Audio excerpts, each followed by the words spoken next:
Hello students, in the previous part of my lecture, I told you how to find the search interval by using analytic method. हमने search interval find करना सीखा था. Search interval की क्या use है? उससे आप initial approximation to the root लेते हो. आपको अंदाजा लगता है कि हमारी रूट किस नंबर के आसपास किस इंटरवल में लाई कर रही है. Okay. Now, along with the analytic method, we also have another method which is known as the graphical method. Now, graphical method, of course, its name implies that you have to draw the graph of the function. So, we usually avoid this method and we use only the analytic method mainly. But let us see how this method works. In the graphical method, we sketch the graph of the given function of whose root we have to find out. Suppose we have a function f of x equal to x square plus 2x minus 1 equal to 0. This is the function given to you and you have to approximate its root. Right? इसकी root आपको निकालनी है. तो graphical method use करने के लिए graph draw करना पड़ेगा. जैसे 10th क्लास में जब हम ग्राफ ड्रॉ करते थे कैसे करते हैं, कैसे कर्व बनाते हैं. You put different values of x and corresponding to the different values of x, you will find fx. In 10th, it used to be y, है ना? There we denoted fx by y. So, by putting different values of x, we will find the corresponding values of fx. And then, we will mark them on the xy axis. And here in this case, when we put x equal to 0, कैसे put करेंगे? कुछ numbers, real numbers we will put from the positive real line, positive part of the real line, and some from the negative part, okay, negative real numbers. And also we will see that what is the value of fx when x is equal to 0. Here when x is equal to 0, you will get fx equal to minus 1. I have written it here. And let us go to the positive side of the number line. Then when we put x equal to 1, it will be equal to 1 plus 2 minus 1, that is 2. Fx will come out equal to 2. Then you put x equal to 2. You can choose any numbers. Okay, I have taken these equidistant numbers. Now you can also take any other real number like x equal to 0. Then you can take x equal to 0.5. It is your choice. Then x equal to 2 we have fx equal to 7, and at x equal to 3 we have fx equal to 14. Now let us go to the negative real numbers. We have when x equal to minus 1, fx equal to minus 2. When x equal to minus 2, fx equal to minus 1 and x equal to minus 3. Minus 3 put किया तो ये है ना, x की जगह पे आप put कर रहे हो. minus 3 तो हो गया 9 पॉजिटिव, माइनस के 6 तो 3 बचा, minus 1 2. So fx equal to 2 like this. Now we plot the x and y axis.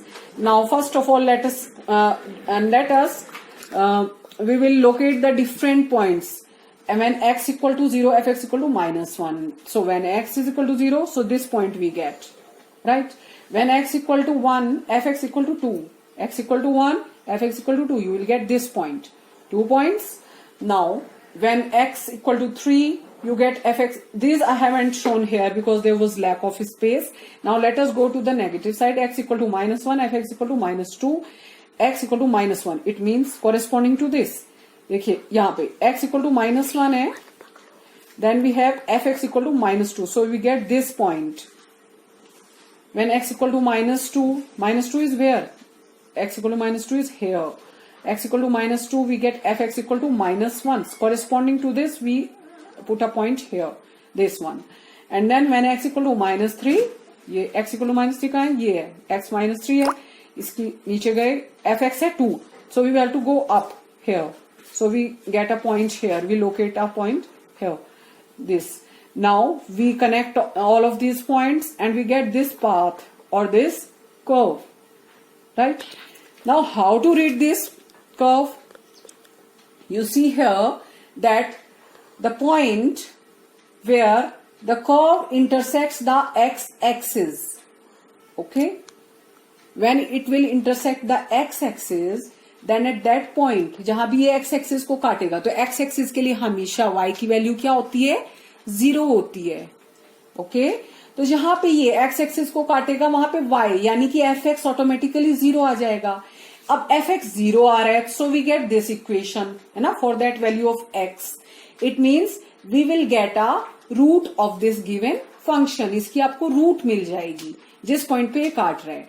लेकिन जो आपके पास ग्राफिकल पेपर होता है उसमें स्क्वायर्स होते हैं इतने सारे, तो अब इसको कैसे लोकेट करोगे आप up to 3 decimal places, it will be quite difficult. तो क्या करते हैं हम, एग्जैक्ट लोकेशन नहीं देखते कि कहाँ पे ये काट रहा है, यहाँ पे कट कर रहा है एक्स एक्सिस को, फिर यहाँ पे कट कर रहा है बिटवीन 0 and 1 और between -3 and -2। So it means here with the help of these intersections we can find out the search intervals okay, search intervals। तो आपके पास यहाँ पे क्या search interval आ गए दो, एक तो आ गया -3 to -1 and one is from 0 to 1 okay। we will try to find its root with the help of these two search intervals। तो इस तरह से ग्राफिकल मेथड में भी हमें सर्च इंटरवल मिल जाते हैं, but we mainly use the analytic method। Now the first numerical method which we are going to study to find the roots of an equation is bisection method। Bisection method is also known as Bolzano's method।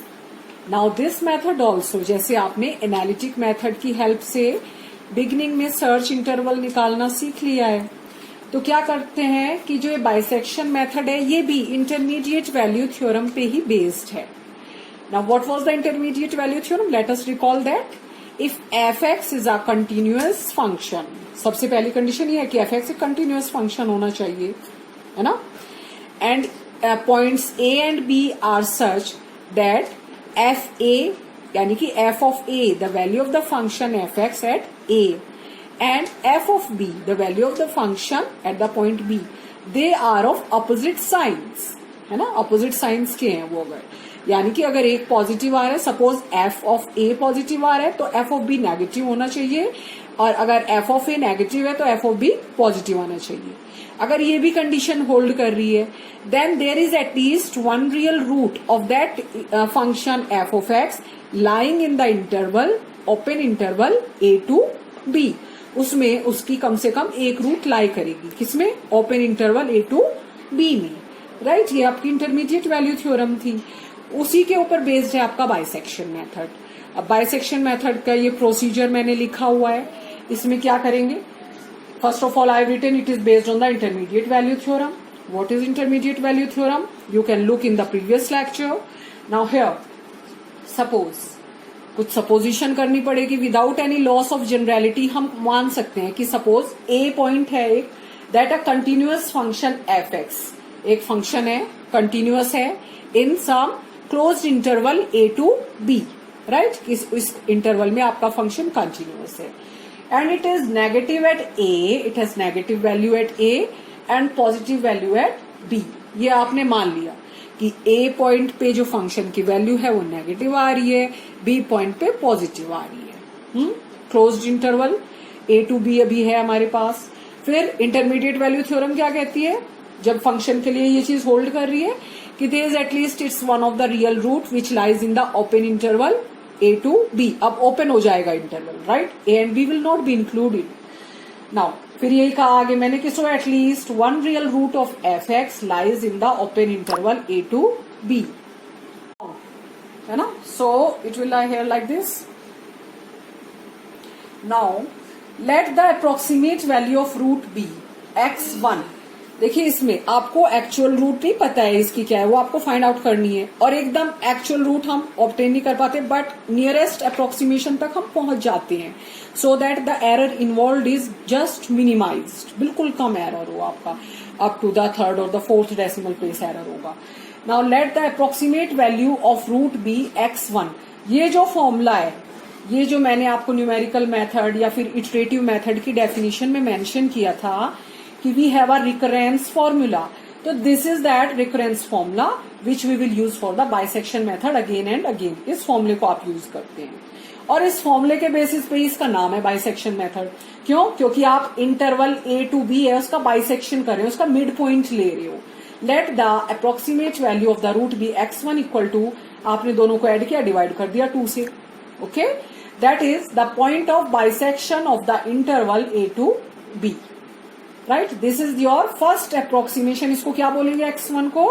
First approximation to the actual root or the to simply we can say to the root. It is the first approximation root. Now अब इसके आगे क्या होंगी? We will not stop here. We will stop here if ये root आ जाए कि यही root है. ये कब रूट होगी? और अगर आप इसे fx में पुट करें, in place of x we put x1, तो जो fx1 है, f of x1 है, वो 0 आ जाए. It means x1 is the root of f of x, right? So then we will stop there. वहां पे हम स्टॉप कर जाएंगे. यही यहाँ पे लिखा है. There are 3 possibilities. If f of x1 is equal to 0, it implies x1 is the root. Now second, we are not getting f of x1 equal to 0. नहीं आ रहा है 0. तो क्या होगा? It will be any other real number, right? Positive और negative. Then again, यानी कि क्या करना है इसके बाद? देखो इन 3 चीजों से आपको क्या पता लग रहा है? f of x1 लिखा हुआ है 3 बार, है ना? यानी कि x1 की जो वैल्यू आ रही है उसको आपको f of x में पुट कर देना है ताकि आप f at x1 निकाल सको. ओके, तो f at x1 0 आ रहा है, तो we will stop here and the whole procedure is complete and we will output this that x1 is the root.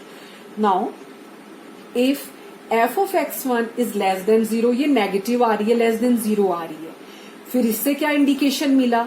इससे ये होगा कि आपका जो सर्च इंटरवल है वो और छोटा हो जाएगा, वो चेंज हो जाएगा. Okay, previously the search interval was the open interval a to b. Now what happens? f of x1 is less than 0, ये नेगेटिव आ गई है. So now the new interval, new search interval will B x1 to b. I have written it implies root lies in the interval x1 to b. यानी कि जो आपका previous search interval था उसमें x1 ने किसको रिप्लेस कर दिया? a पॉइंट को. और a पॉइंट क्या था? जिस पे आपको नेगेटिव वैल्यू मिल रही थी फंक्शन की. ओके, तो क्लियरली इसको ऐसे लर्न कर सकते हो कि अगर f of x1 नेगेटिव आए तो जो x1 है वो नया सर्च इंटरवल बनाने में हेल्प करेगा और उस पॉइंट को रिप्लेस कर देगा जिस पॉइंट पे पहले आपको नेगेटिव वैल्यू मिल रही थी फंक्शन की. Okay, so the new interval will be like this. अब देखो, अब फिर क्या करना है? न्यू इंटरवल आ गया आपके पास. अगेन आप क्या करोगे? दूसरा अप्रोक्सीमेशन निकालोगे टू द रूट. ये तो फर्स्ट अप्रोक्सीमेशन था. ये नंबर जो यहाँ पे लिखी रहती है ना सबस्क्रिप्ट, ये अप्रोक्सीमेशन का नंबर बताती है. ये फर्स्ट अप्रोक्सीमेशन x2 आ जाएगा. सेकेंड अप्रोक्सीमेशन इसकी हेल्प से इस इंटरवल की वो होगा x1 plus b upon 2. Okay, x1 उसमें a की जगह पे x1 आ जाएगा. लेकिन हम क्या करते हैं जब इसके क्वेश्चन सॉल्व करते हैं, हम वहां पे x1 नहीं लिखेंगे, हम उसमें सेकेंड इटरेशन नंबर डालेंगे और लिखेंगे now the new search interval is this to this. यहाँ पे नंबर होंगे कुछ ना कुछ. फिर हम कहेंगे सो a इक्वल टू, इसको नाम देते हैं a का i, कि a अब हमारा ये बन गया जो भी यहाँ पे न्यूमेरिकल नंबर होगा, और b आ जाएगा आपका b, और b की वैल्यू ये, और ये फॉर्मूला फिर से यूज कर देंगे. क्या होगा? You will get the second approximation. x2 आपके पास आ जाएगा. x2 आ गया, but you don't have to stop here because the thing that is important to us is the value of f at x2. Again फिर से क्या find out करेंगे? Value of the function f at x2 वो निकालेंगे. उसका sign देखेंगे, फिर से 0 आ रहा है, वो पॉजिटिव आ रहा है, नेगेटिव आ रहा है, क्या आ रहा है, और फिर से यही रूल अप्लाई करेंगे. अभी हमने ये रूल नहीं पढ़ा है, अब पढ़ते हैं चलो कि पॉजिटिव आ जाएगा. Now third point is if f at x1 is greater than 0 that it is positive. अगर ये पॉजिटिव आ जाता है x1 तो क्या होगा? जो आपका इनिशियल सर्च इंटरवल है a टू b, उसमें फिर से एक पॉइंट रिप्लेस कर लेगा, है ना? x1 रिप्लेस कर लेगा किसी को. किसको करेगा? उस पॉइंट को जहां पे आपको प्रीवियसली फंक्शन की वैल्यू पॉजिटिव मिल रही थी. मैंने लिखा है ना function f is positive at b, यानी कि अब न्यू सर्च इंटरवल a तो a ही रहेगा, b की जगह पे क्या आ जाएगा? x1 आ जाएगा. So the new search interval will be a to x1. इस टाइप से न्यू सर्च इंटरवल हो गया. फिर न्यू सर्च इंटरवल की हेल्प से आप सेकेंड अप्रोक्सीमेशन निकाल लोगे. सेकेंड अप्रोक्सीमेशन में क्या करोगे कि x2 इक्वल टू a तो a रहेगा, और b की जगह पे जो नई वैल्यू आई है ये पुट कर दोगे, अपॉन 2 करोगे, और आपको second approximation to the root मिल जाएगा. इस टाइप से this cycle will keep on going, है ना? We will keep on using this formula till we reach the root of the desired accuracy. अगर वो कह रहे हैं कि अप टू थर्ड या फोर्थ डेसिमल प्लेसेस की एक्यूरेसी होनी चाहिए, तो जब आपकी पॉइंट के बाद ये डिजिट्स रिपीट करना शुरू कर देंगी, वहां पे आप स्टॉप कर जाओगे and you will output that as the root और the answer to the question. Graphical presentation भी देख लीजिए, ये एक्स और वाई एक्सिस है, f x is the function given to you, you have plotted its graph, इसका graph आपने plot कर दिया है ना। अब देखिए जिस पॉइंट पे ये इंटरसेक्ट कर रही है एक्स एक्सिस को, है ना, that is its actual root, ये एक्चुअल रूट है and suppose it is alpha, ये एल्फा है, एक्चुअल रूट है ना, यहाँ पे ये काट रहा है एक्स एक्सिस को। आपने क्या लिया था, अब हमने इसको प्लॉट कैसे किया ग्राफ को, ए और बी की हेल्प से ना। ए पे एफ ए निकाला हमने, वो यहाँ पे, तो वो एफ ए मैंने बताया कि negative, it will be somewhere here. Similarly at B F B positive है, तो इसलिए ऊपर है ये एक्स एक्सिस से, है ना, फर्स्ट क्वाड्रेंट में लाई कर रहे हैं। तो ये तो ए और बी पॉइंट्स हैं। फिर जो x1 पॉइंट आया वो कैसे आया, a plus B upon 2, midway में लाई करेगा a और b इंटरवल के, यानी कि x1 मैंने यहां लगा दिया। ओके, सिमिलरली x2 पॉइंट आ जाएगा, फर्दर अप्रोक्सीमेशन पॉजिटिव नेगेटिव उसी के ऊपर डिपेंड करते हुए, x2 पे फंक्शन पॉजिटिव आ रहा है आपका, x3 पे फंक्शन नेगेटिव आ रहा है।